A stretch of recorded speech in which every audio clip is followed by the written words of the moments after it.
સુરતની નવી સિવિલ હોસ્પિટલમાં અમરનાથ યાત્રાએ જનારાઓ માટે મેડિકલ સર્ટિફિકેટ આપવાની શરૂઆત કરી દેવામાં આવી છે.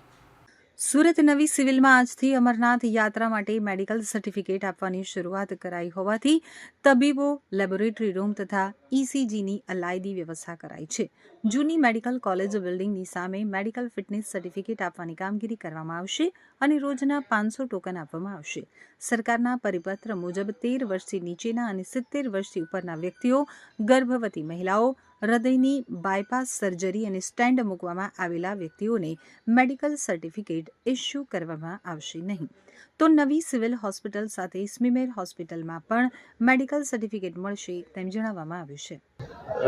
હું ડૉક્ટર લક્ષ્મણ ટેલિયાણી અહીંયા મેડિકલ ઓફિસર તરીકે છું અને સિવિલ હોસ્પિટલમાં નવી સિવિલ હોસ્પિટલ સુરત ખાતે શ્રી અમરનાથજી યાત્રાને જે 3 જુલાઈથી ચાલુ થઈ રહી છે એના મેડિકલ હેલ્થ ફિટનેસ માટેના જે તપાસ કરીને સર્ટિફિકેટો આપવાના છે એની કામગીરી આજથી ચાલુ કરવામાં આવી છે અને આજે સવારથી 9:30થી શરૂ કરવામાં આવી છે અને રોજના સુચારુ વ્યવસ્થા જળવાઈ રહે એ અર્થે રોજના 500 યાત્રીઓનો હેલ્થ ચેકઅપ કરવામાં આવશે.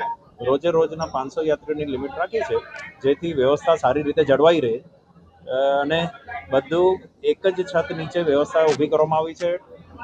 રજિસ્ટ્રેશન, ડૉક્ટરો સાથે લેબના કલેક્શન ટેબલ અને એના પછી ઇસીજી વગેરે અને એના માટે કન્સલ્ટન્ટ પણ સાથે ફિઝિશિયન પણ મૂકવામાં આવે છે. ડૉક્ટરની સાથે ફિઝિશિયન પણ મૂકવામાં આવે છે.